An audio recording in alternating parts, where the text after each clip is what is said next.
Episode 2 live. Yeah, that's really hard to think. Let's try again. There we go. We're back. Bedir Mortaja, co-host.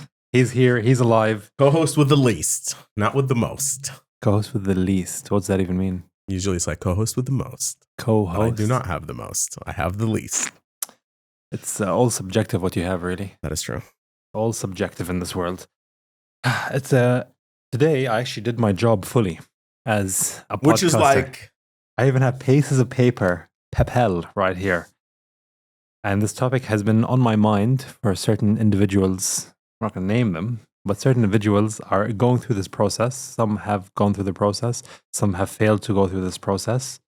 And so I decided, this could be like almost a step-by-step guide.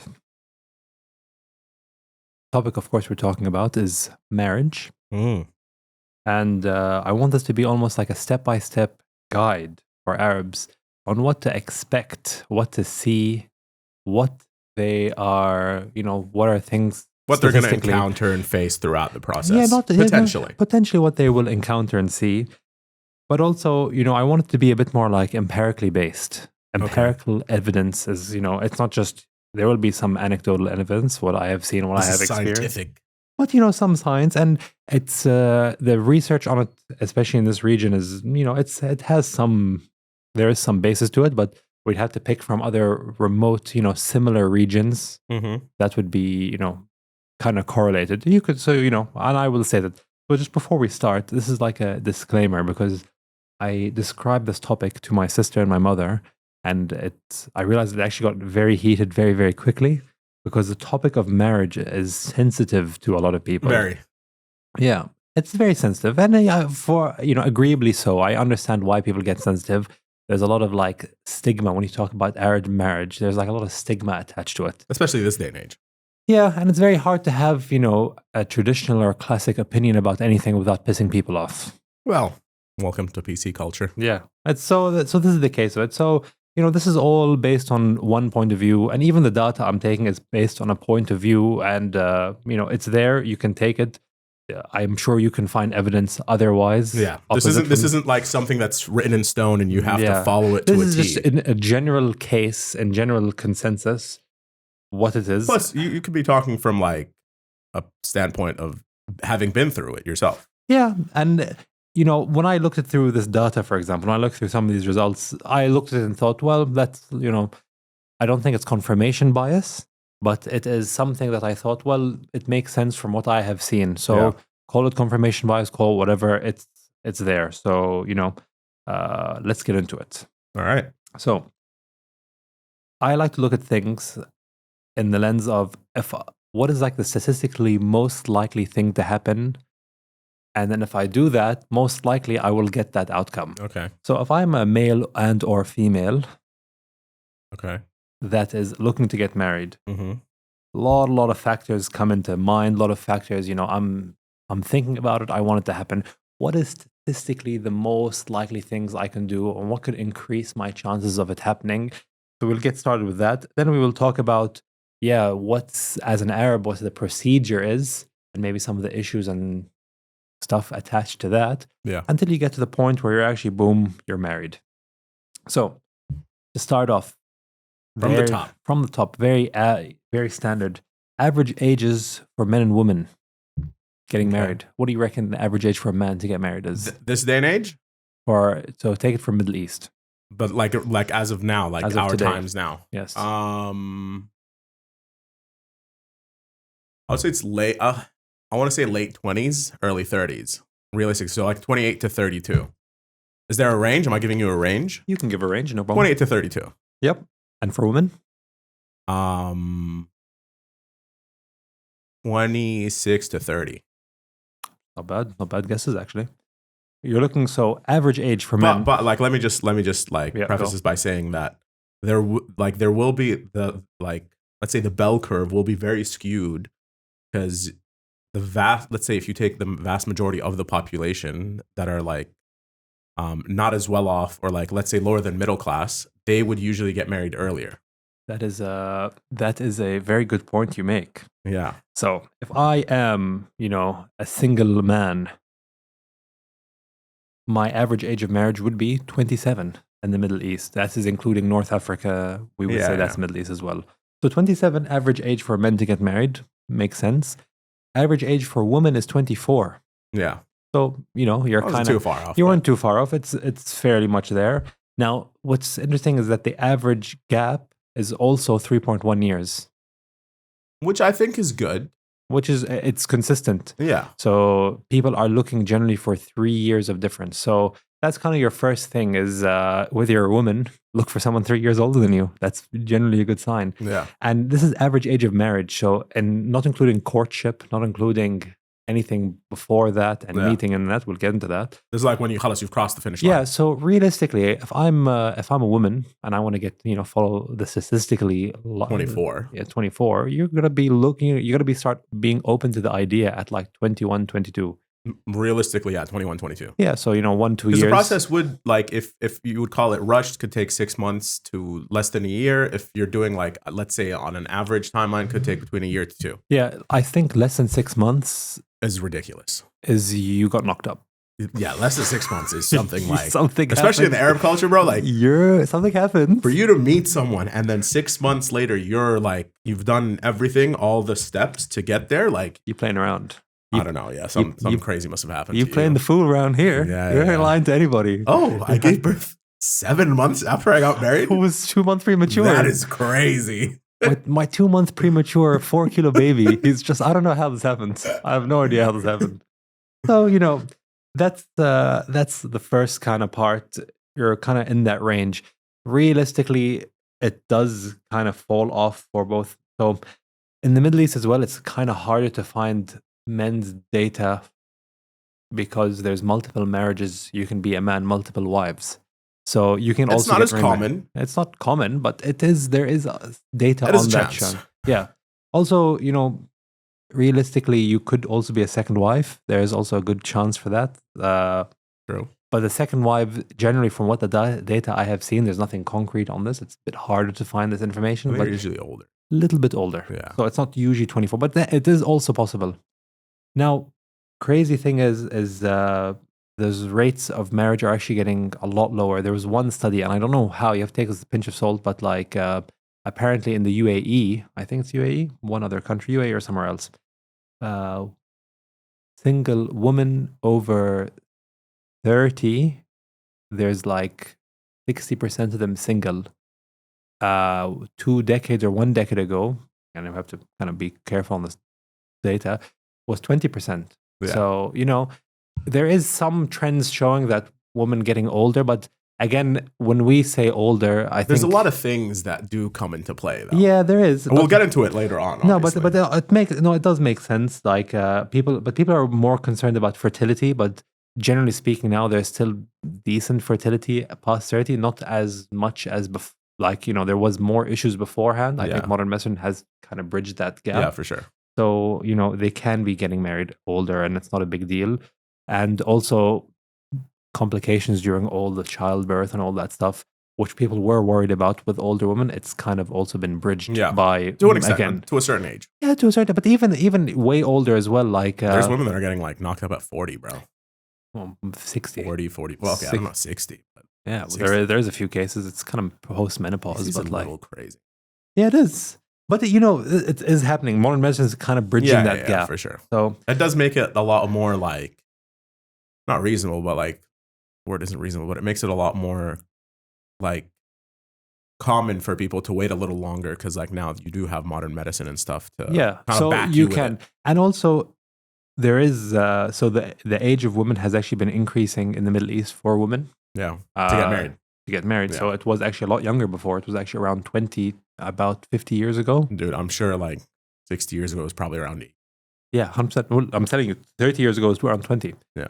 And that's I'm sure a lot of people have older relatives grandmas or great grandmas that got married at 16. Yeah, it was very normal. Yeah. There's even, if you look on the Wikipedia, the average age for marriage for a woman in Afghanistan is 15. Yeah, so that's a little. It's on the younger side. I don't know. And again,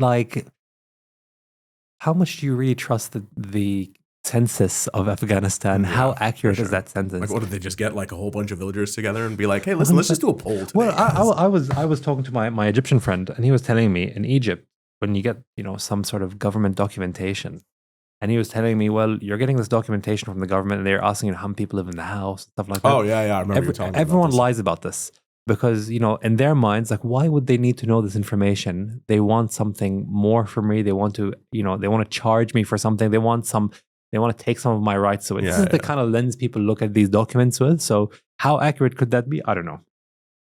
But so that's kind of the first thing. Age, So we're saying guys around 27, girls around 24. Yeah, so that's that's kind of statistically where it's looking at average. That's where a lot of the first marriages are happening. Yeah, which I think are reasonable ages, to be fair. I think that's very reasonable. I think. Well, how old were you when you got married?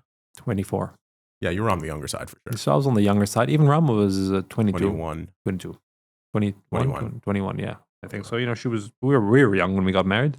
Now, one other thing is I did a lot of research on university or people with bachelor's degrees, postgraduates, and there's more research on those groups there. They're more researched. They have more information out about them. And I think people who watch this podcast, generally speaking, would have at least a tertiary education. For sure. Yeah, and I don't think it's like it's not, that's just the way this podcast probably rolls. So if I'm I'm going to take it, I'm a man, I'm in university, or I'm a woman in university, I'm going to have to start looking at certain majors to get married from. Because there is a statistic about that, and there's actually a very high correlation. So if you study music, for example, musicians or people who do music or have musical degrees or something, they're 22 times more likely to marry someone else in music. Okay. Wow. So yeah, it's actually the most skewed is music, which makes sense. And there is discrepancy between men and women in those, but generally speaking, you're a musician, 22 times more likely to marry a musician. And I think because that is a very skewed lifestyle, so the life is very, very on edge. Now, the highest likelihood for men to get married is, I don't think this is very relative to anybody, but plant science and agronomy. 90% married males. What is that, like farmers? Plant science, I don't know what that is. I feel like that's a fancy way of saying farmers. I don't know if it's farmers, but I would say farmers would get married more. But then again, this is a degree, so it could be something to do with the horticulture. Horticulture. Now, with women, female percentage marriage. This is not going to come to any surprise. Elementary education. Oh yeah, everyone loves a teacher, bro. Elementary teachers, shorties. Everyone knows. It's not even just that, bro. It's because like you got to keep in mind that their lifestyle. It's a very suitable lifestyle for, especially. I'm not starting a family. Yeah, well, you got to think of it like. I don't know. And again, this is a very hard to word without pissing 50 people off. That's fine. They can be pissed off. Yeah. So, as a teacher, for example, your main concern in life wasn't to make a lot of money, because you're not going to make a lot of money as a teacher, generally speaking, unless you're Miss Rachel.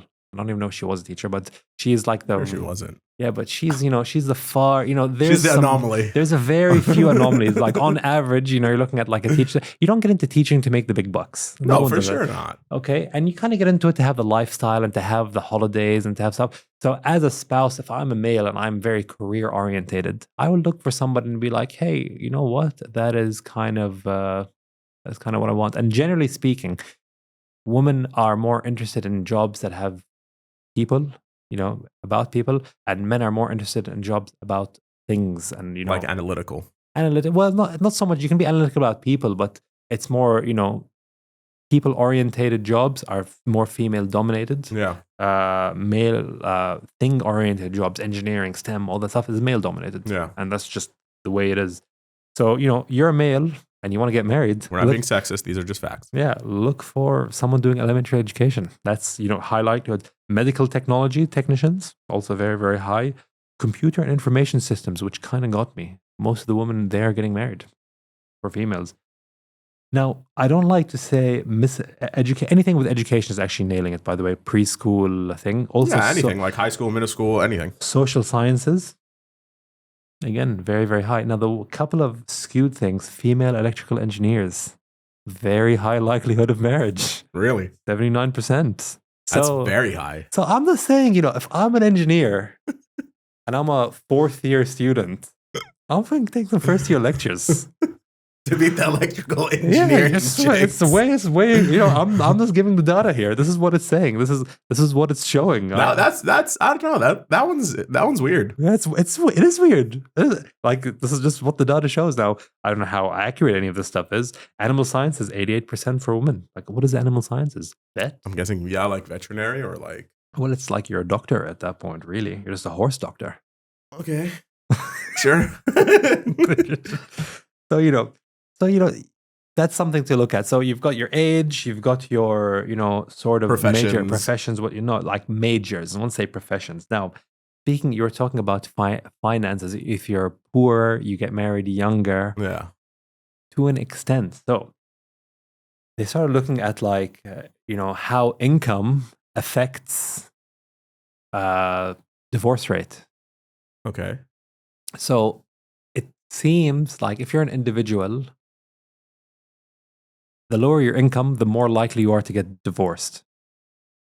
Okay. And that has some sort of, I don't know if that was male or female, didn't really say anything about that, but that is true up until $200,000. So the more money you make, up to 200 grand, the less likely. So it kind of bottoms out at 200 grand. That's where it like just becomes plateaus. Yeah, so plateaus. At 200 grand, like you are, as unlikely to get divorced as statistically Like as you millionaire. can. Yeah, well, I can tell you, from 200 to 400 grand, that's when you're in that fun money kind of range. Mhm. That's when the divorces really start creeping up. Okay. So, 200 to 400 grand, you're in that kind of increasing zone of divorces.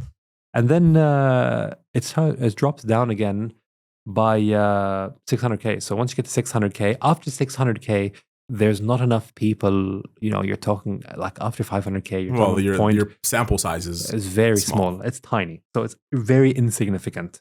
So, But this could affect the stats, to be fair. Yeah, I mean, like when you're taking into account, like let's say people that are making 50 to 100K, your sample size is huge. Yeah, and it's I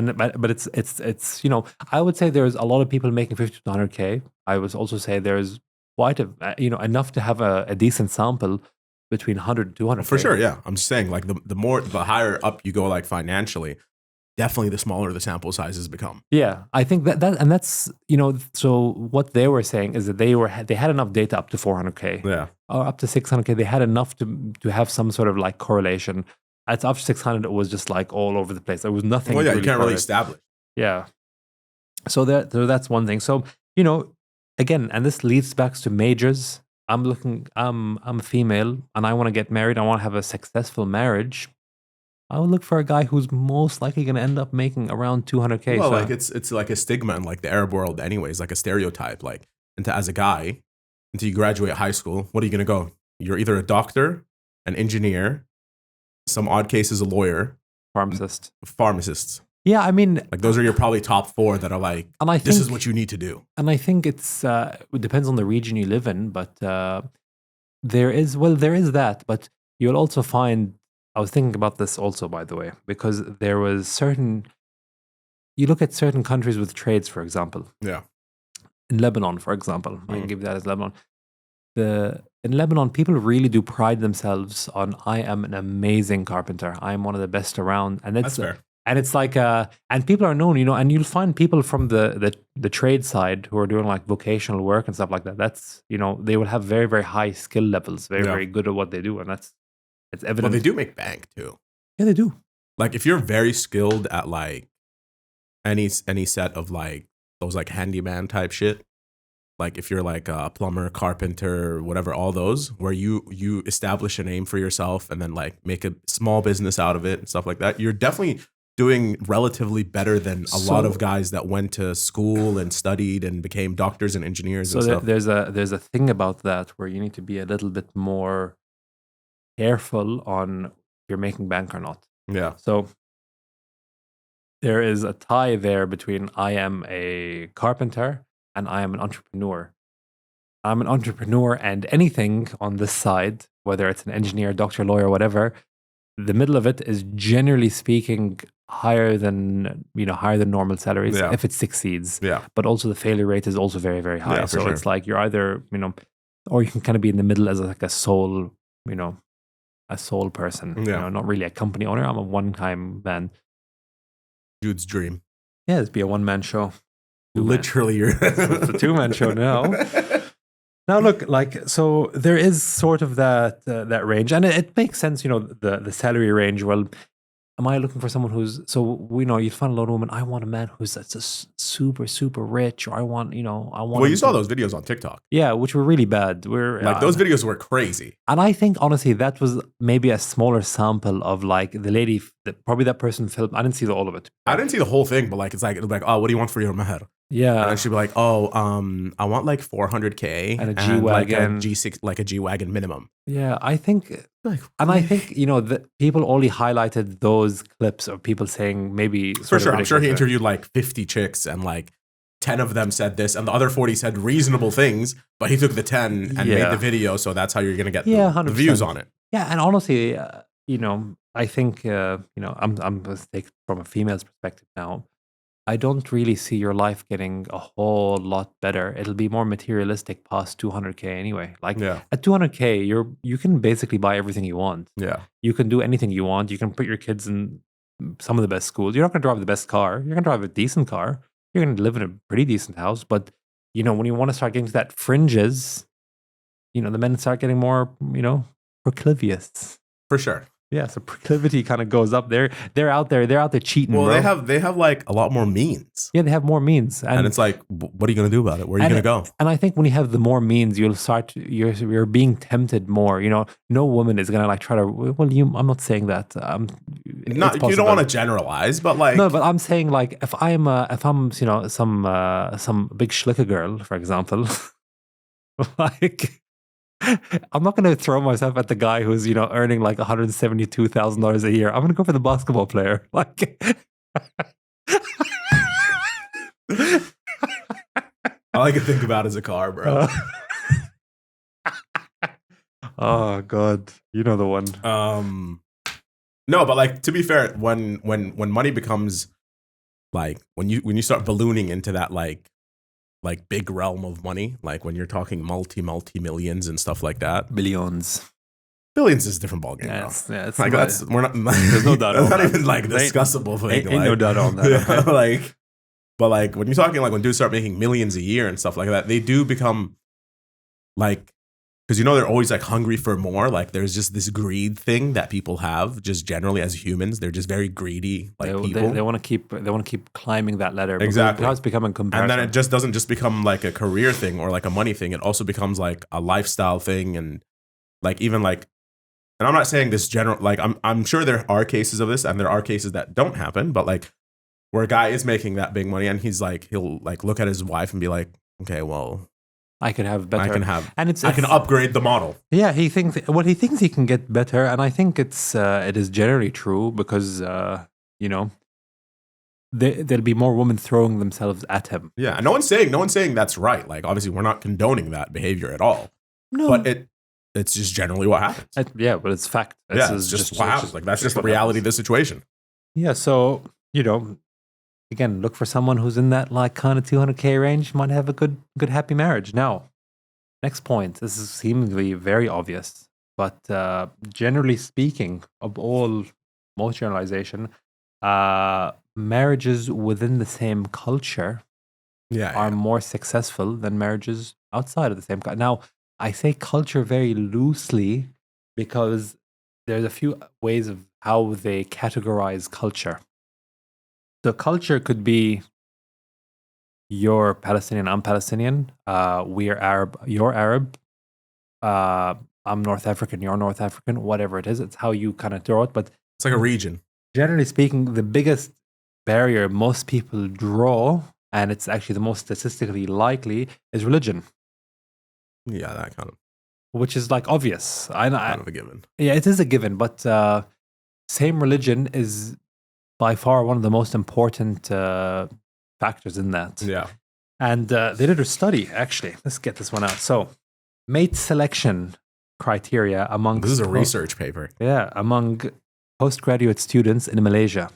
Now, this study was done in Malaysia, but I feel, Malaysia was kind of, I could see the correlation between Malaysian Muslim students and Arab Muslim students. In a sense. Especially for postgraduate. I feel there's like a monolith of postgraduate students. You know, you go to university, you graduate. I don't feel like if you're a postgraduate student in New Zealand, you're going to be a way different postgraduate student in a thing. I think that it's more or less very, very similar. Now, so they rated what are like the criteria that you can have. And, you know, I was going to go about it a bit later, but we'll go through all of it now because these are what most people look for in a spouse. Mm-hmm. So they went through like what is the kind of the biggest factors for them. The most important factor for every one of the people they interviewed, I don't know how many people were in the study, was religion. And there's a lot of other studies corroborating this information. They're saying, well, religion in this study and this study and all of these studies all say that this is basically the most important factor people look for. Yeah. And it makes sense. It's the easiest to transition with. It's the easiest, you know, there's restrictions on a lot of religions. For example, Muslim women cannot marry non-Muslim men. Correct. So there is that restriction. Druze women cannot marry non-Druze men, vice versa. Generally speaking, if I think Druze men can't marry non-Druze women. I don't know. I don't know about them exactly, but I think they're supposed to marry within their own. Yeah, but I might be mistaken. Yeah, so you know, you're having, generally speaking, Muslims marry Muslims, Christians marry Christians, vice versa. Generally speaking, it's what people would prefer. Yeah, and I think most people will kind of look at it and think, you know, they'll think of external factors. You know, I love this girl, but I don't really want to go through the headache of getting married or and conversion, and does she convert, and is there going to be this kind of bond, and how are our children going to get raised? So I think the toughest one is the kids. Yeah, and it's a hard thing to go over. The people like will get along regardless. Like, you know what I mean? Like, they're both adults. Like, they can figure it out. And especially, you know, when you're a woman at 24 and a male at 27, you're kind of thinking about that, or, you know, at that next step. Yeah. I'm thinking, well, what can I do? I will eventually have children, maybe not now. So when this kind of honeymoon period dies down and we start thinking, how are we going to procreate and have, you know, offspring? Yeah. What do we do? So that's a big one. What's the next biggest factor kind of turning out to be? What they were looking for in mates and spouses and whatnot? Nationality? Mental health. Mental health. Yeah, it's a big one. So mental resilience, how stable you are in mind and everything, how well you kind of cope with things. You know, it's, and even I do it all the time, but like, oh, that girl's crazy. That could be, you know, that's a big factor for a lot of people. It is for sure. Yeah. So I call that, me calling all those girls crazy, all of them, was a lot. Like, maybe that wasn't the nicest thing to those girls, and I apologize. Okay, we're back. Sorry, we had a bit of someone knocked on the door. I had a little hiccup. So mental health is a big one. Now, next. Well, you were apologizing to women. I did apologize, and we're over that now.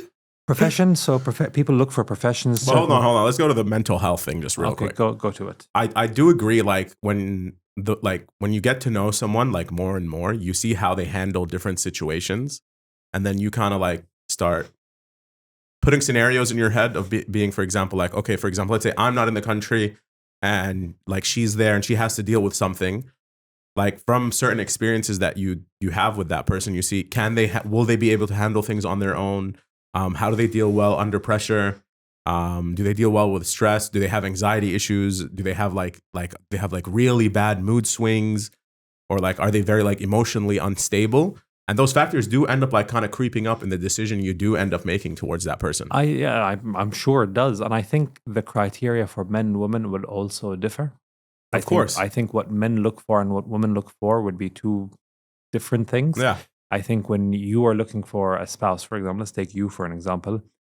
I think you would value kind of a bit more emotional stability. For sure. I think you would value something that is, you know, a bit more emotionally regulated. So I'm not very happy today, I'm very sad tomorrow. Yeah. I think that is very tiring. And I think women generally would have a better time at handling somebody who maybe has those swings more, because I feel men would have swings like that. So people talk about, oh, it's periods, but men are just as moody, I think. Honestly, yeah, I don't see... like man periods, bro. I don't think it's man periods. I think you'll have moments like you'll have moments where you're just not in the mood. Yeah, you're just not in like, I wouldn't say like the right frame of mind, but like you're just not feeling it. Like you're just not feeling like yourself. Yeah, and I think not and it naturally happens. I don't think I don't know what the reason for it is. Not feeling it is a very, very good way to describe it. Also, you could just be not like you could wake up like I'm not feeling this day. Like you just woke up on the wrong side of the bed. Yeah, and I think it's I think generally speaking, women have a better way of handling that than men.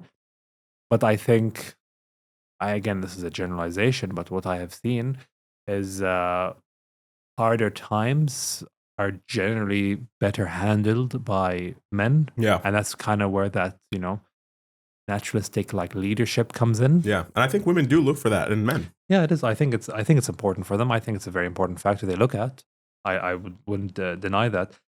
Because that kind of does lead into like professions. So there is, professions women look at, again, trying to get to that 200K non-divorce rate, that's that sweet zone there.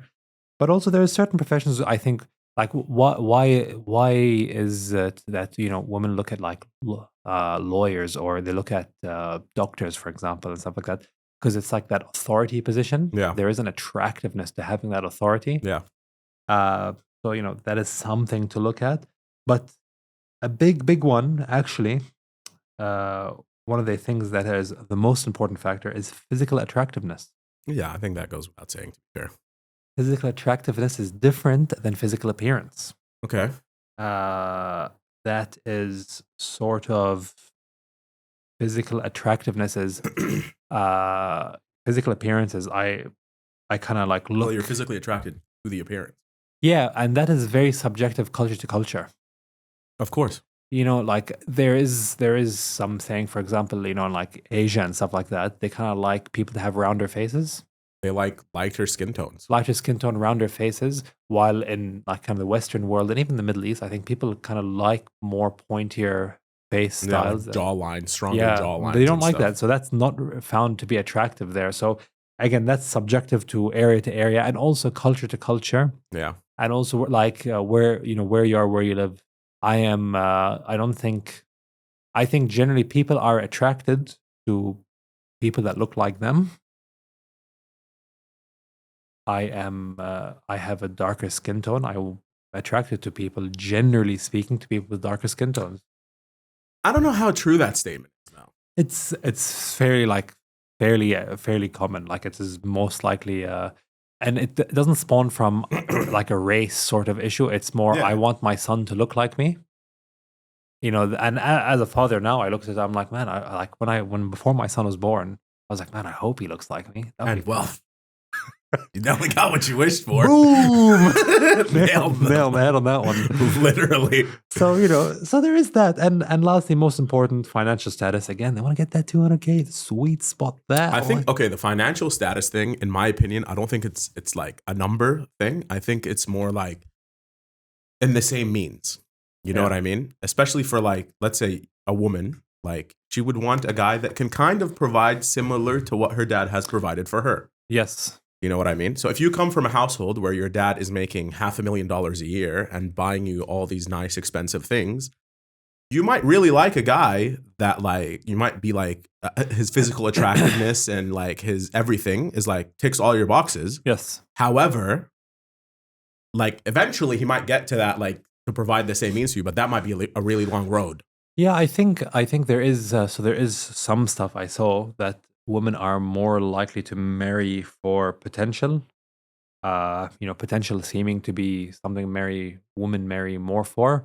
Men are not so much interested in marrying for potential. There is some stuff. Again, it's a bit loose on that.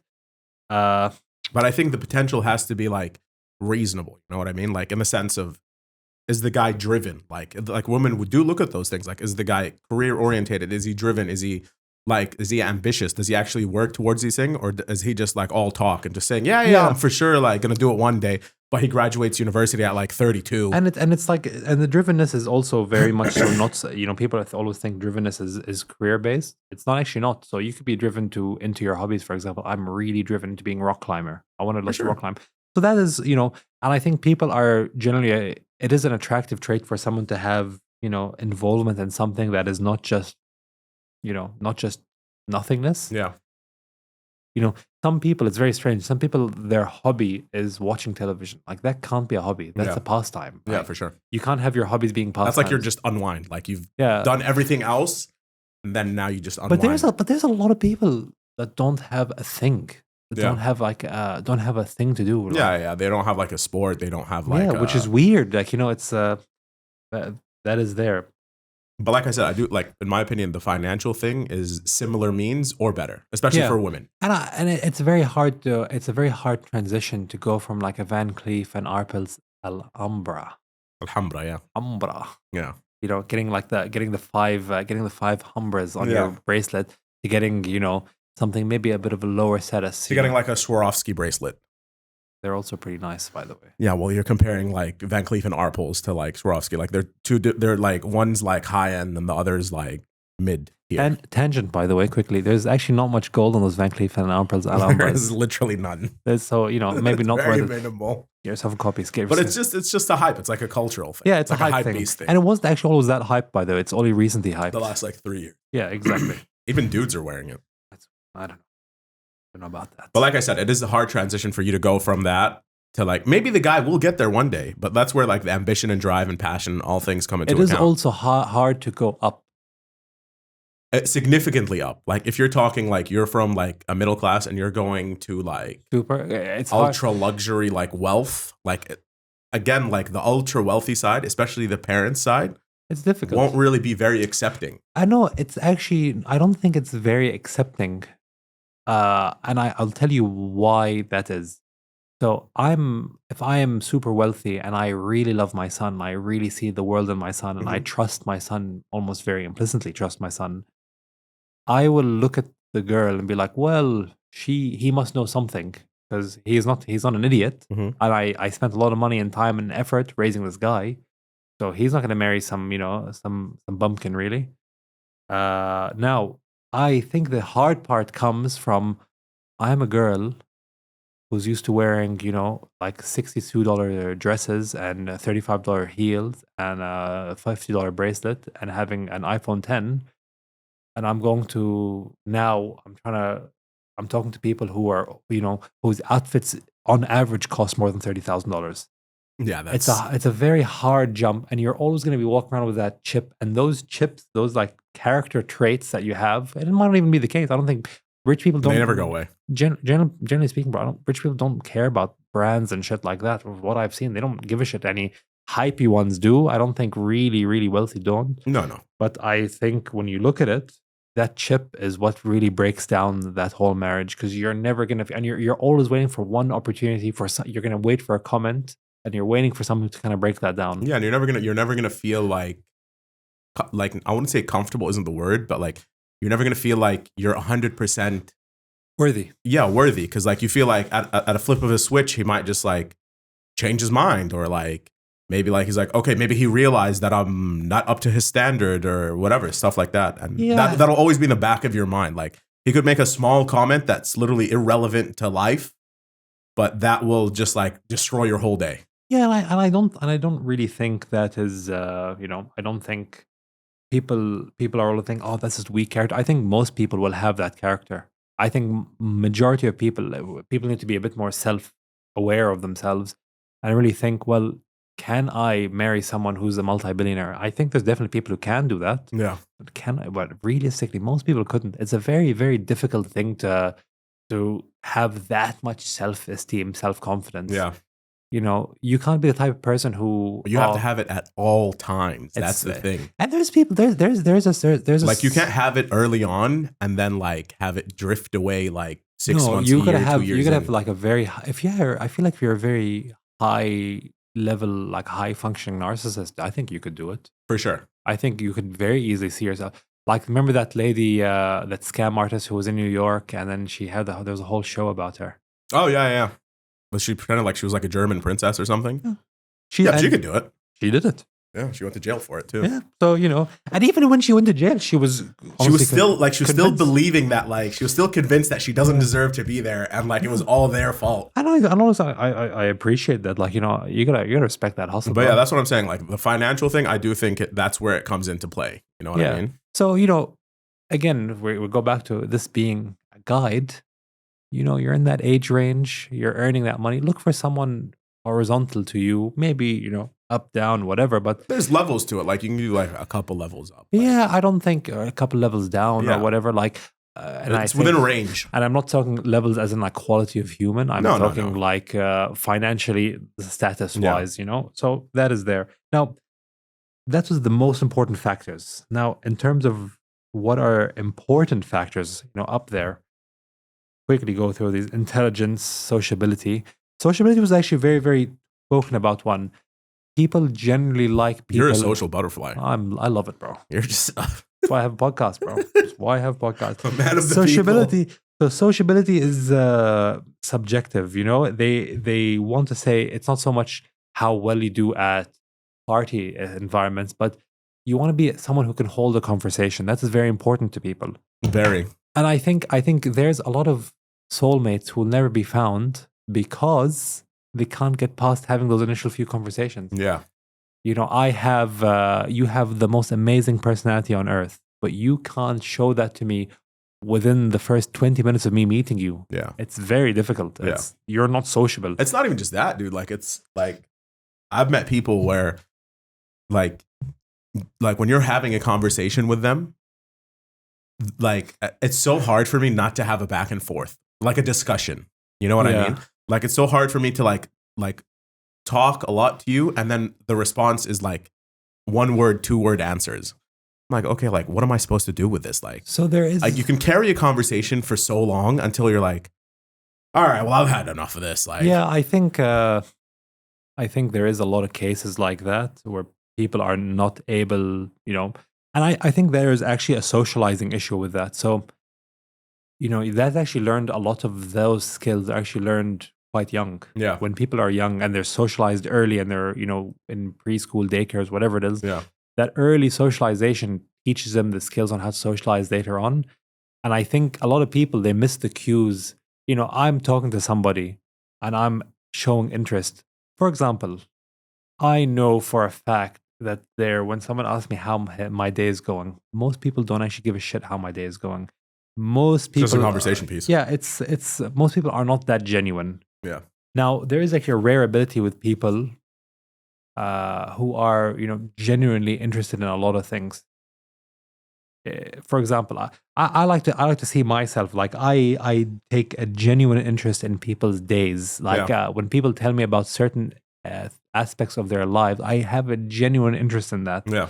And I think that is how I kind of break barriers with people. Yeah. I may not be the world's best, and also I have a very, broad understanding on most topics. Yeah. And I had to like learn that manually so I could easily converse with people, because I don't really like very big settings with people. I don't like a lot of people in the environment and a lot of conversations. I don't like meeting random people. Well, I've brought you to settings where you have met a lot of random people. Yeah, but you do hold yourself well. I do, but see, that is because I do practice a lot on.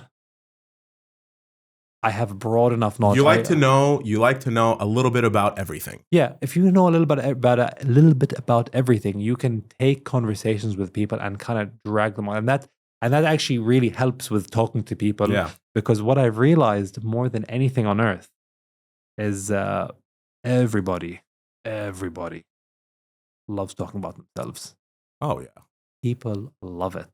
And I like listening. That's why I have a podcast. I like listening to people. Yeah. So it's like kind of hand in hand. But that's the best. If you figure out like there's certain people that do know how to do it, but like once you figure out how to like just keep that person talking. Oh, like I've had conversations with people where I've literally talked to them for 2 to 3 hours. Nice.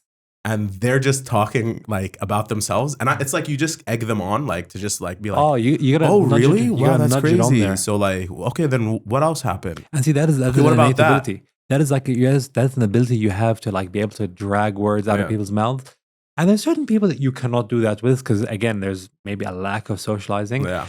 Or it could also be maybe like a self-esteem thing. But generally speaking, you're trying to get married, probably work on that sociability aspect of things. I think you need to be social enough to be able to, especially as a guy, I'm talking from a guy's perspective. As a guy, you need to be able to lead, right? In the sense of like, you need to be able to lead a conversation. Like, you need to be able to like have her talk back to you. Maybe initially, like the first 10, 15 minutes, she might not like shy, feel like a little like awkwardy, whatever. I don't think it's shyness, by the way. I don't think at all it's shyness. I believe, especially culturally for us, is that like I'm a girl and I'm just like really loud in your face. Yeah. You're like, oh, this girl's like kind of shelter, you know, like this is the most. She's doing the most. She's doing too much, Yeah, you know. yeah. She's just, and especially like how men think, you know, man, she's just throwing herself. You need to be like it gives off a lot less feminine energy, so to speak. There is like people, and because this is on one of the important factors. I've come across a lot of people like that. Yeah, well, one of the most important factors people have here, chastity. Yeah. So chastity could be, you know, low or no sexual partners before marriage. Yeah. And also, you know, that kind of men love hard to get. Yeah. Men love the on the table. Men love like, the hunt. Oh, the hunt is the best. Yeah. I'll tell you that for a fact, bro. The hunt is just, that's where the relationship peaks. Yeah, I mean, so a couple of other points here. Education was already it was on there. I don't know. There's a couple of repetitions here, but refinement and neatness. Oh, yeah. But refinement is like, you can also include like cleanliness and stuff in there. Yeah, that is part there. And also physical health. So I always look at things with people. You cannot choose your face. Yeah. Like, you have no choice in that. Yeah. But what you could do is you could have a perfect beard all the time. You could have clean teeth. You could smell good. Yeah. You could have a good hairline. And you can have a good body. Yeah. I was actually looking at this lady the other day. I have most of those except maybe the last one. Well, it's subjective. And, you know, it's also physical health could be the want to do more in your physical health. But like, in all fairness, it is an indicator of the person themselves too. You know what I mean? Like, especially physical health. Like, okay, hygiene wise, and like if you keep your hair like nice and tidy, your beard, like your teeth are like, I'm not saying they have to be pearly whites, but like you don't have missing teeth and stuff like that. Yeah, brushed at least, dude. Like if you have bad breath, really like just really doesn't do it. Smells really kill it for everybody. Now with physical health, I think it's a big one for both. This is both men and female, by the way. Yeah. So you could be.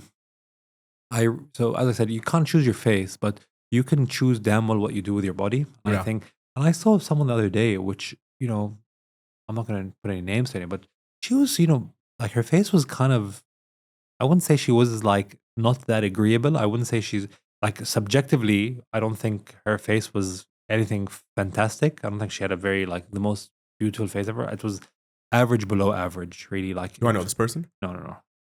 Nobody. You don't know the person at all.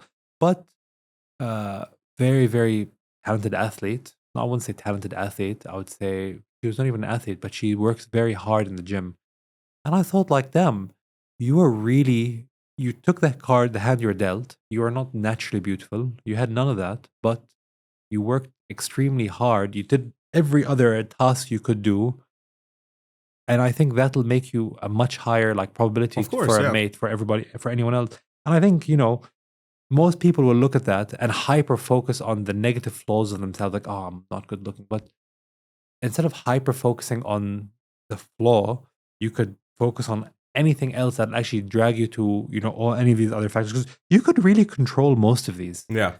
You know, maybe you can't control intelligence, but you could learn to be more sociable. You could be physically better. You could be clean and refined.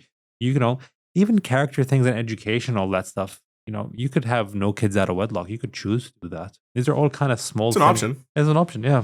Especially if you're not getting married 6 months into the relationship. Exactly. You know, small things like that. Now, this is what really got me in the study was what was actually kind of the least important factors.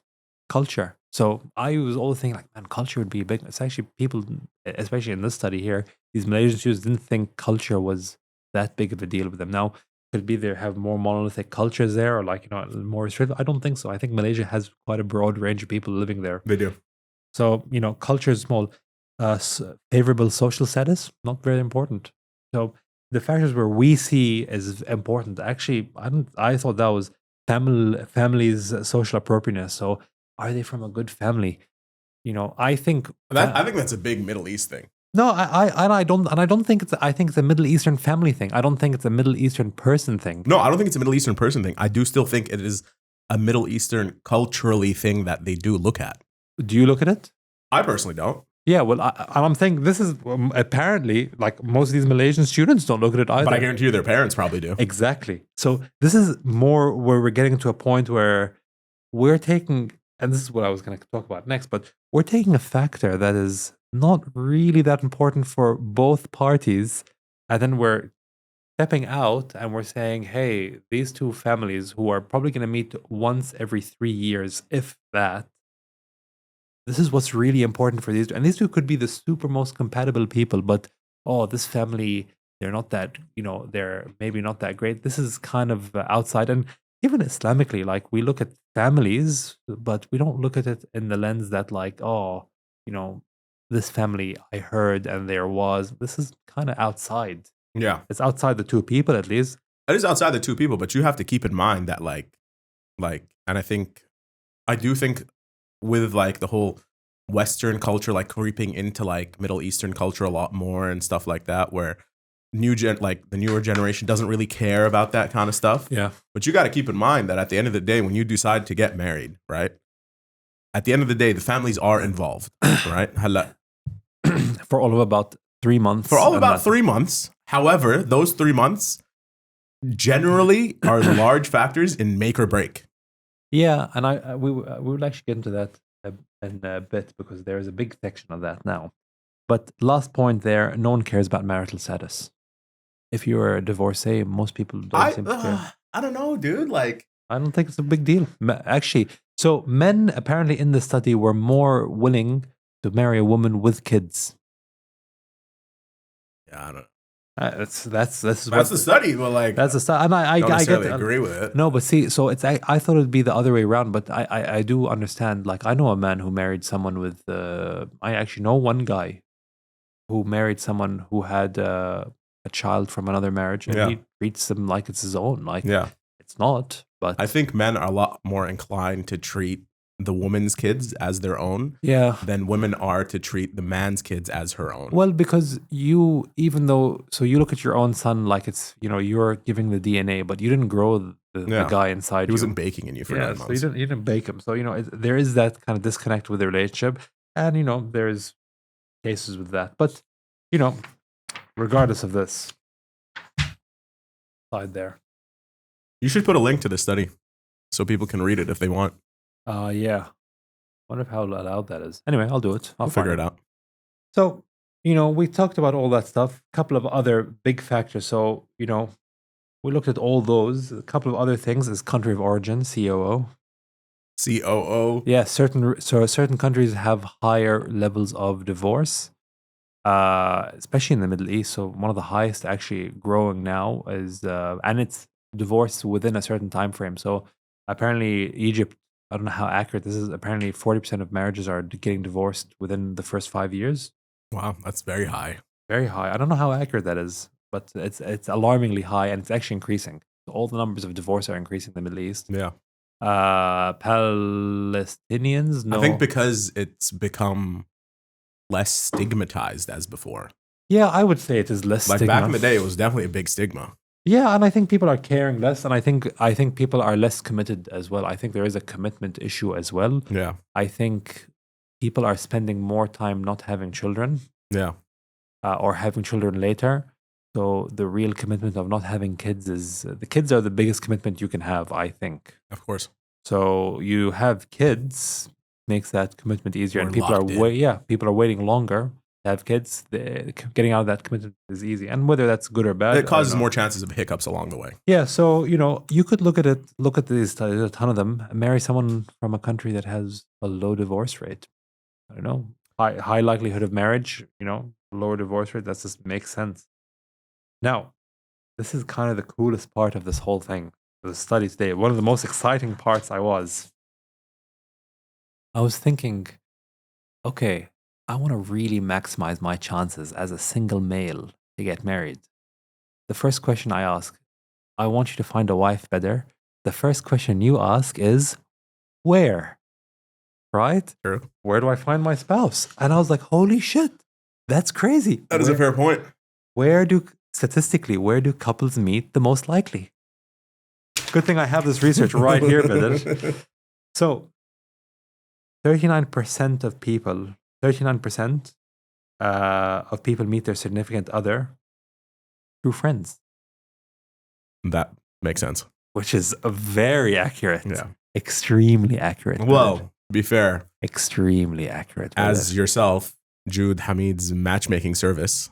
Well, literally the worst service you can ever sign up to. I'm cutting this. You cannot. Absolute garbage. Don't talk about the service. It's the best. The dude has been trying to get me married for the last 3 years. And I'm looking right at you. You don't look at this camera. He's been trying to get married for the last 3 to 4 years.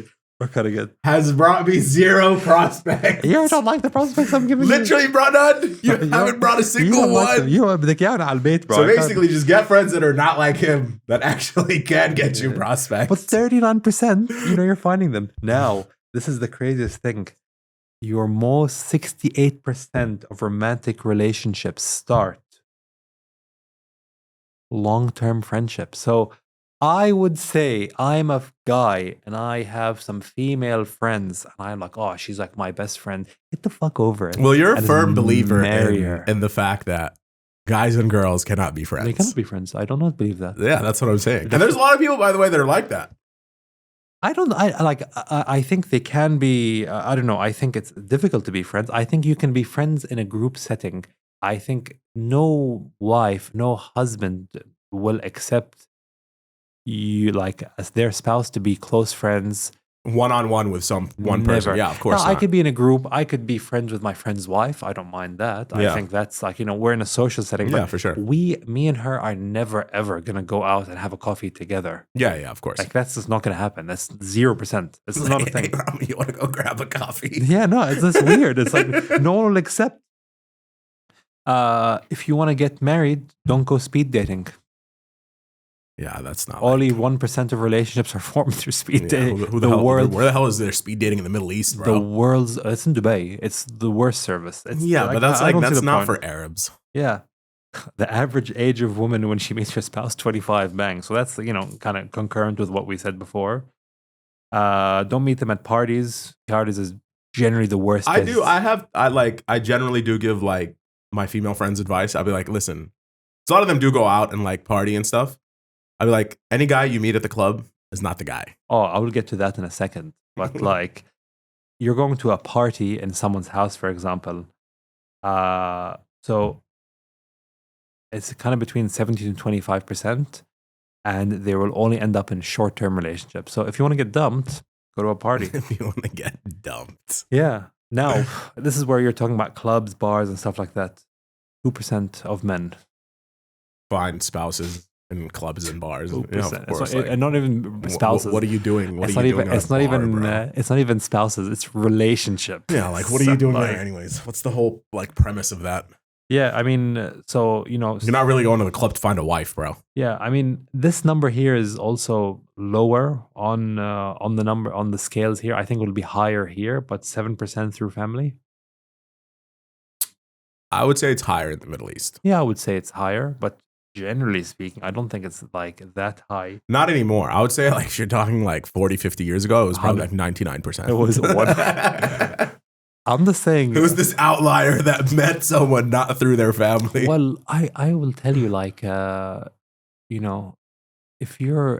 I was a 1940s woman, 18 years old, I could look out the window and see the guy I'm going to marry because he's my neighbor.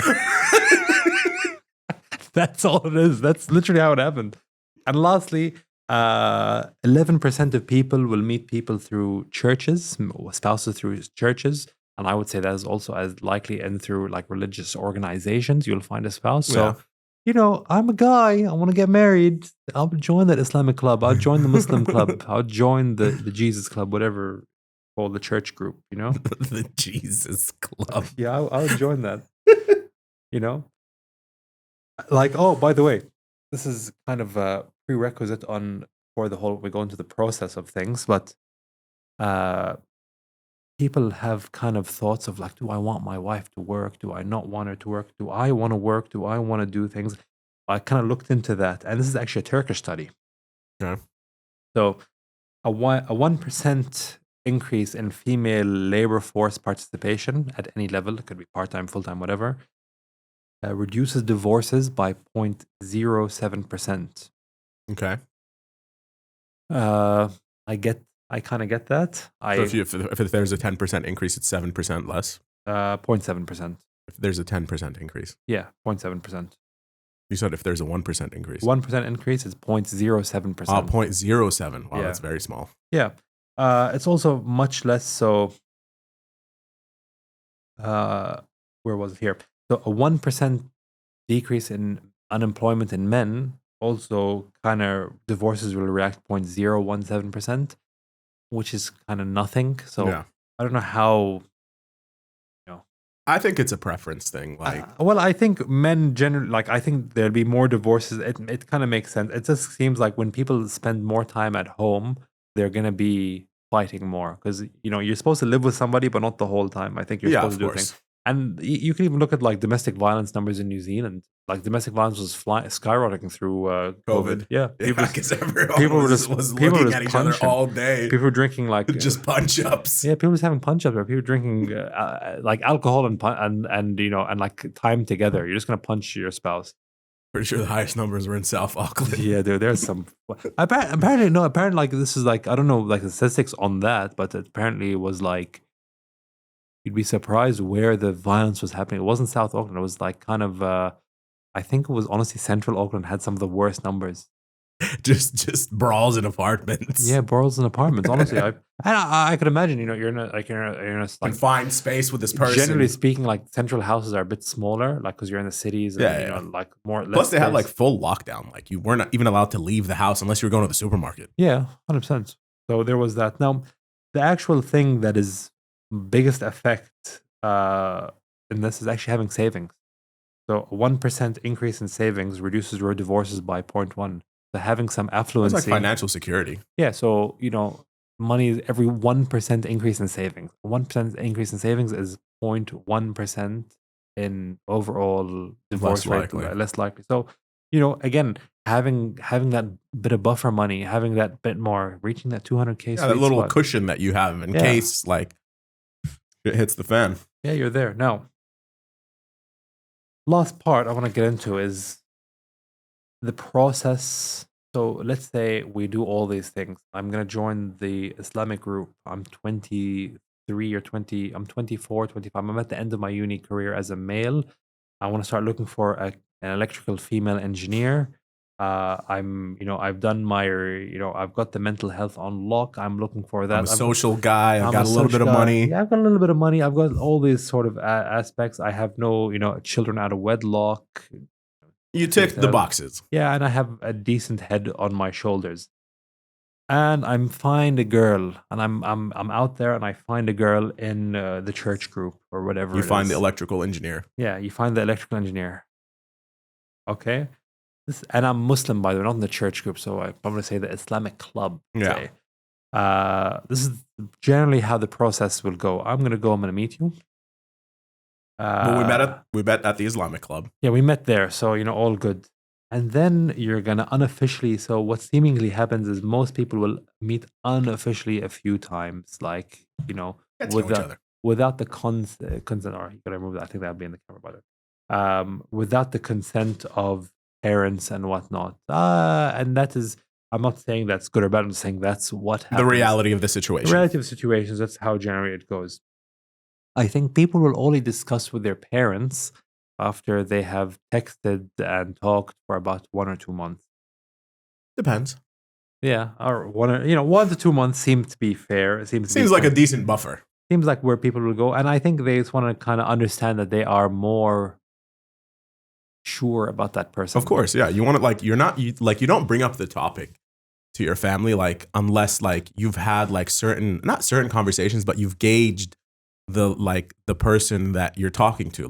Are they do they meet all these criteria that we've spoken about earlier? Not necessarily all of them, but everyone has a hierarchy of things that they find more important than others. You know what I mean? Some dudes might value a girl's sociability a lot higher than her career, or it depends. It's relative. We're just looking for top of the bell curve. Yeah, here. You're just umbrella. Yeah, exactly. So you will discuss with your parents, and then this is where the next step, and this is where I have issues with, is where meet each other's parents, the parents meeting. I think this is where things will generally, if things have been going smoothly, I think this is where things start to go less so smoothly. This is where you're more likely to face some hiccups. Yeah, I would say so. And due to these external factors. yeah, and I think why is because parents will not look at things through the love bubble. They will look through things at more reality because they've been there, done they that. Look at it from outside the box. Yeah, so they're looking at it. They're thinking, hey, well, this is kind of more reality. You're not looking, we're not in this tunnel vision of just this person. You're not being is sensible. Perfect. Yeah, I don't think you should be sensible. I don't think you should be in the beginning. I think you should let yourself go into those kind of lovey-dovey. Like, yeah, I think you should actually fall in love. I think that is fair. Why not? Yeah. I think everyone deserves that. That's fair enough for everybody. When you talk to the parents, why I see things turning to more shit, and it doesn't happen a lot. Not necessarily. But it does happen. This is where people get a bit more stressed out because, people have, I think when you're at that age of marriage, you can kind of start seeing the flaws in your parents. Yeah. And you usually don't care about how they interact with people, but you care about this interaction now. Yeah. So this interaction makes you nervous because you're thinking, hey, well, what if and I know how he's going to react. I know how his dad is. I don't mind how his dad is, but I know how my dad is. I know how that's going to go. Yeah. So, you have some friction there, and that's normal. I think if I could tell anybody anything is, even if there is some friction and some issues and whatnot, just, work through it. I think, you definitely it depends on the level of friction that you're going to face. Some people are more inclined to dealing with it better and handling the situation a lot calmer than others. Some people are definitely a lot more reactive and usually if there's hypothetically, let's say you bring a proposed girl to your parents, you bring it up, they're like, okay, cool, let's meet her parents, whatever. And then obviously everyone goes their separate ways. You go home, she goes home, whatever. And then there's friction at home, whether it's on her side or your parents' side or whatever. It depends on how you handle that situation too, right? Yeah. If you start being reactive and you become a lot more snappy and less listening, more just exploding. Well, yeah, and I think most people will become like that. Because you're in this hypersensitive phase now where it's, you can also think of it as it's like a fresh wound. Yeah. And so anyone that touches it or throws a little bit of salt on it, you want to react because you're like, she's not like that. Yeah. Because you get real defensive if anything negative is said. I think I find it funny how young or new relationship, new, you kind of go through this phase of you don't know the person, and then you really like the person. Yeah. You get together, and then you spend a few months together, and then you feel like you really, really know this person, and it's like you progressively get more invested. Yeah, you're very invested, but you also have this assumption of knowledge on this person that is super, super. So you assume you know everything. Oh yeah, and you see it with a lot of couples nowadays who are together when you go and Jeffrey, he's so he just hates us. I'm like, Habibti, I've known Jeffrey for 20 years. So fucking talking as if you know what Jeffrey likes. I've had more dinners than you've had fucking conversations with Jeffrey. Okay, you settle down, girl. I don't know anything about this. And I think that's just how people are. That's part of the process. Yeah. And I think over time, people will kind of when you really start knowing the person, I think that's when you really, really get to know them after a long time, and you spend a lot. You take the 100 conversations and you do that every single day for 5 years of marriage or whatever, and you really know that person. I think with your parents, they're kind of going straight to the jugular, and they might be able to catch a glimpse of that person because they've been married. They can catch a glimpse of something they are or how they act based on their own experience. And whether that experience is valid or not, it's it could be true. Some parents have had horrible experiences in the past. True. And so they will they'll reflect that onto their kids. They will reflect that onto their kids, and they will reflect it onto the kids' relationship. And maybe this poor girl, maybe she's an angel. I don't know. Yeah. But because I've had a really horrible husband in my past, I'm a wife. My first husband he used to chew like her, like he did or whatever.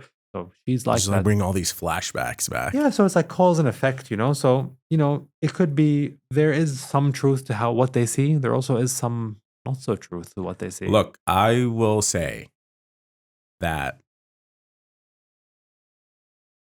everyone's opinions will like the thing is what happens with like let's say you're in a relationship, okay, for quite a while. And everyone has these opinions, but they're telling it to you, but you're not really listening. Right? Because you're in this like phase of like bubble. You're in the bubble. You're in your little bubble and you're like, nothing's really getting through that bubble to you. Yeah. Once like one little thing gets through that bubble to you and like you start comprehending what people are actually saying, whether it's good or bad, right? Like most of the time it's not good. Most of the time it's bad. Like no one's really trying to penetrate that bubble with great information. Yeah, I think like it's usually it's most of the time it's negative. And it's negative. It could be for two reasons because one, they actually have a valid point. Yeah. And the other thing is maybe they just want to give input on a situation. Exactly. So, but the thing is, when you take a sample size of, let's say you have 20 people telling you like negative things, like, okay, maybe one or two of them have bad experiences and are trying to reflect it onto you. But like, have they all really had these bad experiences that they're all seeing these things that you're not seeing? And honestly, I would honestly say most people would not listen. Like every one of us has like told a friend about a relationship where he's like, bro, she is a fucking idiot. Like, you should dump her. And you'd be like, nah, bro, you don't know her like I do. Yeah, you don't know, bro. You don't know what I've been through. Every single person has said the same. Like, it's not like are you the one-eyed king in the land of the blind, bro? Like, what is going on here, bro? The problem is, but that's the thing. Like, you need to take all these things into account. Like, because listen, marriage at the end of the day, like whether people like it or not, this is like a lifetime commitment, bro. Like that's there, bro. Like it is. It's a lifetime decision that you're making, and you know that like you have to be personally ready for it, like in whatever means you like, whether it's financial, mentally, all that kind of stuff. But people's opinions do come into account, especially if a lot of people are telling you like negative things about this person.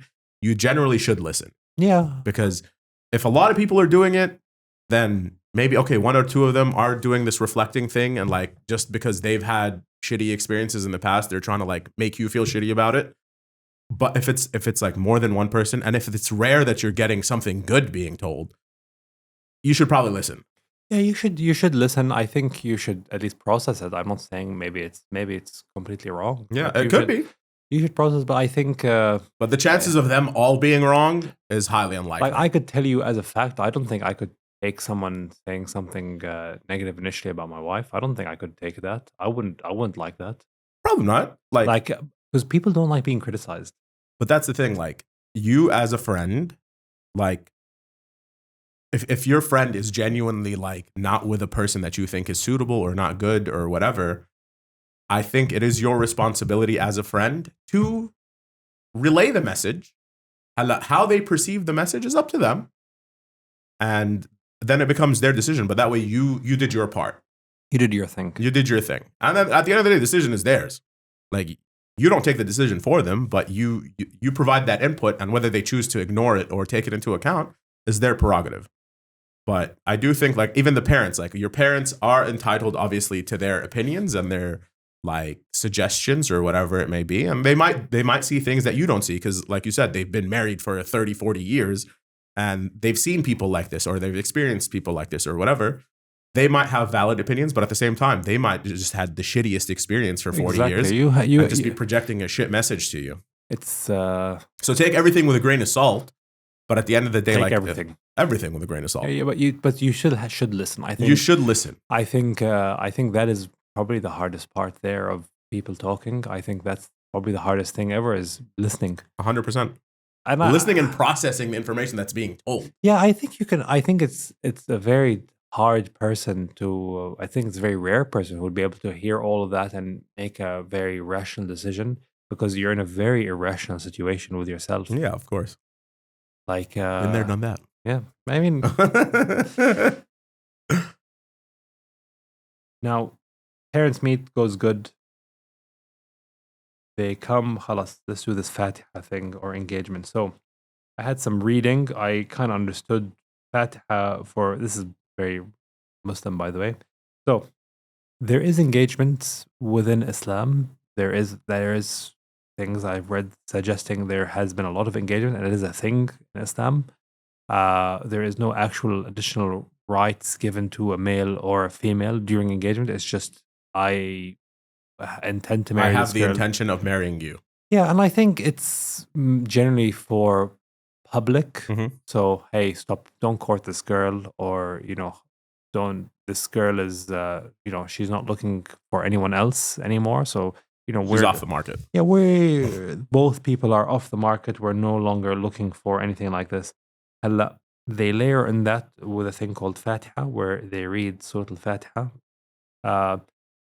That hasn't been done at the time of the Prophet, it seems.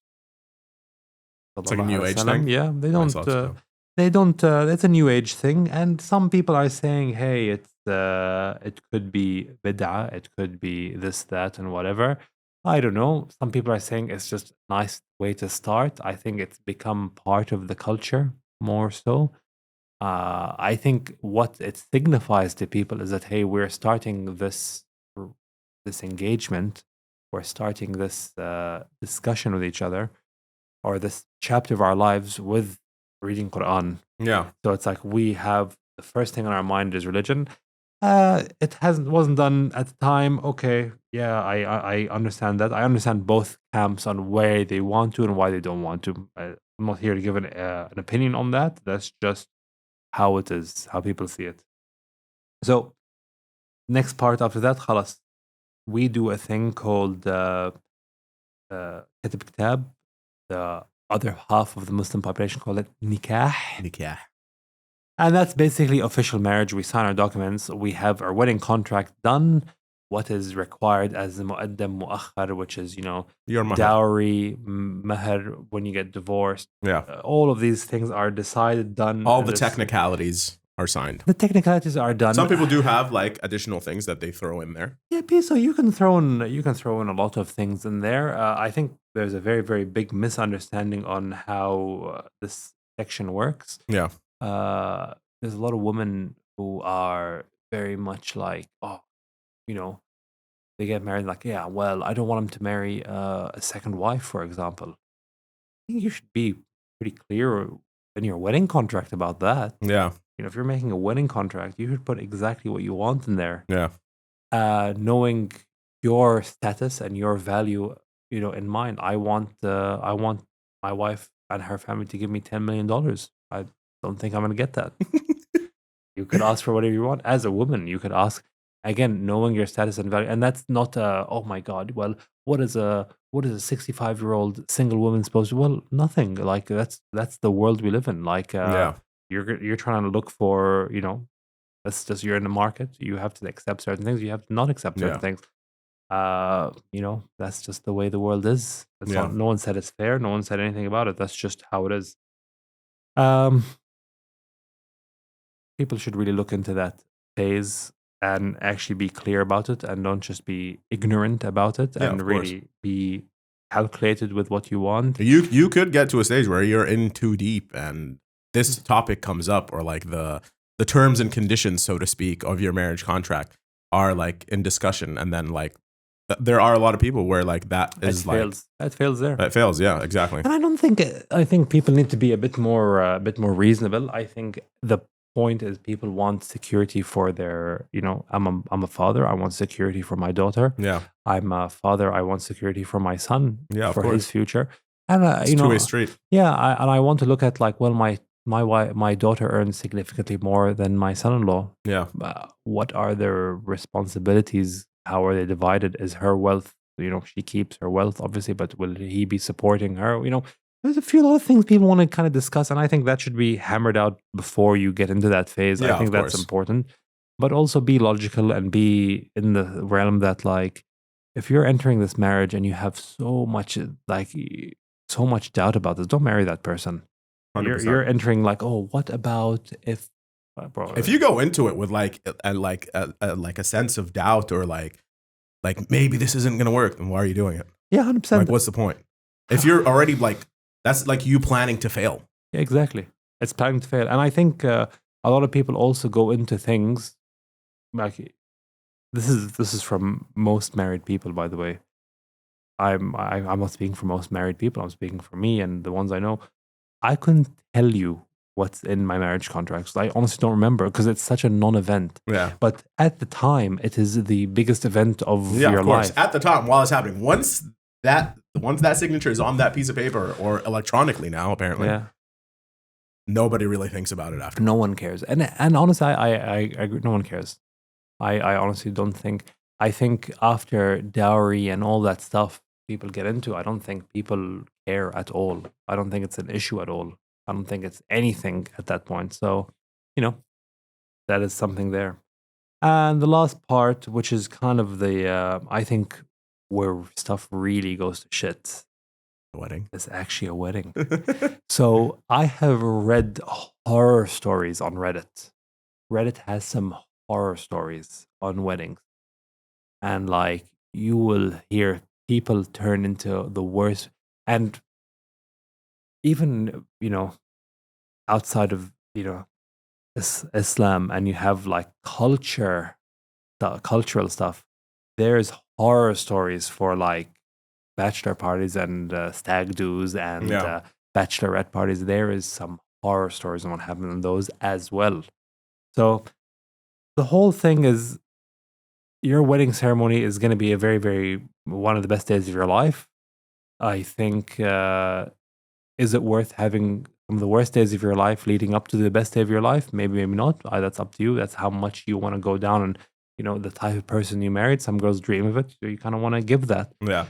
But also, again, a lot of men, I find it strange, look forward to the bachelor party is going to get wild. I'm like, why? Stay single, bro. Yeah, just stay single. Just stay living your life. That's what you're looking for. That's all. Man, I can't wait. It's gonna be. Oh man, it's all over tomorrow. I'm like, well, why are you getting married? Why is it? It's like those shirts, where it's bride and groom. It's game over. It's okay. Well, I think the game just started, but exactly. And that's mindset. I really hate how, and I think I really hate the culture we have around it as well. Every man I've spoken to, oh man, what an idiot. راح تتجوز. Yeah. I have dudes at work to this day, bro. I'm 31, and I have guys at work that are like, على مهلك خد راحتك ما تستعجل. I'm like, bro, مش مستعجل. I'm 31. شو بستنى till I'm 40, bro? أنا أستعجل. I don't get it. Nah, honestly, people in unhappy relationships, there's two types of people. There's some people who will just say it. What I have seen, some people will say that just because I feel they feel obliged to say that societally, especially here. People will be like, oh man, no, don't do it, bro. Because they want to be one of the boys, Yeah, but even though he goes home, loves his wife, can't live without her. He loves it, bro. Can't do a thing without her. Oh, but he's like, nah, man, you really don't want to go down this road. Yeah. And the ball and chain, all that stupid, dumbass stuff. That's the stupidest shit I hear. So you get that. And you also get the other side of people who are actually really hate their lives, who are man, genuinely hate it. You get people who genuinely hate their lives who will also give you their opinion. I know it could be a million things. They could have married the wrong person, married too young. If I can go back 10 years ago. He doesn't earn $200,000. He earns too much. I don't know. There could be a million factors there. There could just be a million factors there. But all the outliers that are not mentioned here. All the outliers. So, that's that. I mean, I don't know, if you don't get married after this podcast. I think you're either going to get married or you're going to decide never to get married after this podcast. I want to get people I don't think there's a middle ground that we... I just feel like one day people are going to be, when I have enough viewers on this podcast, people are going to be watching this and be like, yeah, I followed Jude's guide. I followed the semi-Arab climate. I followed the guide to a T with the one and oh guy. I followed it and I'm married now, happy. We're going to get testimonials on this video. This is going to be like my TED Talk. This is what put you on the map. This is what put me on the map. Now, everyone's favorite segment of the day. We're going to do, what are we drinking today, Badr? Okay. You grab it. It's definitely something. It's something. There you go. Look at that. The double pull there. Crazy. It's called Candy Can. Candy Can, sparkling rocket ice lolly drink, 0 sugar. Don't drink it, eat it. That is so much labeling on it. I don't know if you guys can see this. Honestly, it is wild. I can tell you this much, bro. Ogilvy was not involved in this packaging, bro. They weren't involved. Where this is this way from? too many. It's not from anywhere. It's honestly, I saw Netherlands. Amsterdam, Netherlands, yeah. So, I thought that was Russian for a second. I saw zero sugar. I thought you would appreciate a bit of a zero sugar beverage. You know, bro, I've been on my 31-year bulk. I'm on my cut now. Cutting time, baby. Now, I don't know what it is. I don't know. I thought Rocket Ice. Where did you find this? Megamart. In a weird section. In the weird drink section. They're also... I feel like they're just going to name it after you after this podcast goes big. Oh, bro. The semi-Arab climate drink section. Oh, it is. Honestly, like anyone who has drinks, they want me to review it on the show. Just send them in. Just throw in some suggestions in the comment section. Bro, honestly, now I'm going to be pretty sad if you don't like this because these are 20 reals each, honestly. So I think that's a factor into going into whether you like it or not. I'll be so angry if it's not good. I'll be so upset. This is $8. Last time we had Shani. Shani was rated what? 9.2. 9.2. Correct. We'll have a little chart later on once we've done enough reviews of beverages to see where all these rank. All right, you want to crack into it? It has fucking carrot juice flavors. Oh no, really? No. What have I done? I hate carrot juice. Oh, I'm really upset about this. I should have read this before. We really need a glass or something. For real.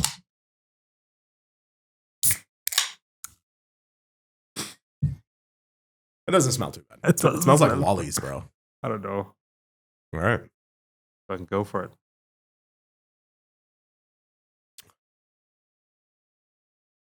I don't know. It's like it's not bad. For a sugar-free drink, it's kind of sweet. It doesn't taste like carrot juice, to be fair. It tastes like much, to be honest. I like the fizziness, though. I like the foaminess of the drink. It has a good froth to it. No, genuinely, for zero sugar, it is very sweet. Yeah, but do you get that frothiness? Like, yeah. You know, you got like when you put it in your mouth, it has like a frothage to it. Froth session. It's a lot of froth. I'm not gonna lie. I think it's a little excessive on the froth for me. It's a lot of froth, but like, what is a Rocket Ice latte? Literally no idea. But okay, well, what would you describe the taste like for the viewers in case you want to buy this, which is like for like what, like $6 US, which is a lot of money, by the way. For 250 ml, yeah. It doesn't taste like anything. It just tastes like, it actually tastes like. It tastes like really bad, like apple juice. No, not apple juice. If you get an energy drink, but like take the sugar-free version of it, but make it worse. Honestly, it's not like... I'm not gonna lie. 20 reals were not well spent on this one. I'm gonna keep it a buck with you, bro. I know. Dude, I don't know. We will finish these. We don't let anything go to waste. Yeah, I don't know. Like, it doesn't taste... It's gonna be a struggle. I'm not gonna lie. It doesn't taste like anything I could relate it to. It has like a little bit of like lemoniness to it. It is a little on the citric side. It has like a little citricy. I have like a taste of apple somewhere. I do taste a bit of apple. Like, it has that appley aftertaste. Modified starch sweetener, sucrose. Yeah, like even and potassium. So, there's 3 phases of a drink. You get that initial... we talked about this during Shani, You get the initial hit, then you get like when it hits the top of your mouth, and then when it goes down, the aftertaste. Because the aftertaste is like when it aerates in your mouth and you get your nose involved and everything like that. Yeah. You get all those 3 phases. Now, it doesn't like at any one of those 3 phases. It's not like anything. You just like the fizz. I love the texture of it. The frothage. Now, if this was a gummy, I'd probably really like this as a gummy. Maybe. But that's what I'm saying. It does taste like candy. Like it tastes like. It literally tastes like sugar-free candy. Yeah, but it's not. But like sugar-free candy isn't really good. You know what it actually tastes like? It's not sugar-free candy. Any American candy. Like, American candy sucks. Jolly Ranchers suck. Twizzlers suck. Twizzlers are bad. They are bad. They don't like. This is just reminding me of like, this is the Twizzler of beverages. It's like, I like the packaging though. I'll give them that. I like the colors.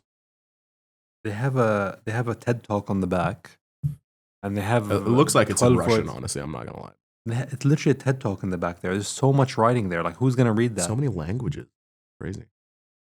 Don't eat it. None of them in Arabic. It's supposed to be. It's man. I get how it's like. It is actually candy in a can. It does taste like you're drinking candy. Drink candy can. But maybe you're not supposed to. But see, this is what we've realized today. This was the study we've done, and we've realized it. You're not supposed to drink candy. Mm-mm. Who the fuck drinks candy? Well, apparently us right now. Yeah. Yeah. This is like a 3.5. Yeah, I was gonna say like a 3.6, 3.7. Yeah, this is like 3.5. Like I was trying to like be like 4 something, but I was like, nah, like 4 is too close to average. Yeah, it's below average. It's significantly below average. 3.5. Like, I mean, if you guys think there's like a better flavor out there for this, maybe, but it's like this is like a 3.5. Unless there's like you mix this with something, but then it's not the drink. Like it's. This would be like a 1.2 if it was warm. By the way. Definitely, if you were dating someone and they got you this, you're not marrying that person. I'll just tell you that much. What do you fucking hate? Like, damn, your taste in drinks is horrible. You hate me. You want me to die? I mean, I don't know. It's nothing. It's nothing special. It's nothing great. It's not. It's 3.5, solid 3.5. Maybe even less. Literally, maybe less. The more I drink it, the less I like it. So you just stop at like the halfway, but like, I'm like the first sip. Maybe I would have given it a 4. Yeah, no, dude. I think candy can. Don't eat it. Drink it. Sparkling rocket ice lolly. Drink sugar free. 0 sugar. Drink 0 sugar. Sorry, guys. I mean, too much going on. There's a lot going on there. Thank you very much for the. Hopefully, you guys find your spouses out there, or not if you don't want those. I don't. Well, just be wise about your decisions. All right, guys. Thank you for tuning in. Relationships with women.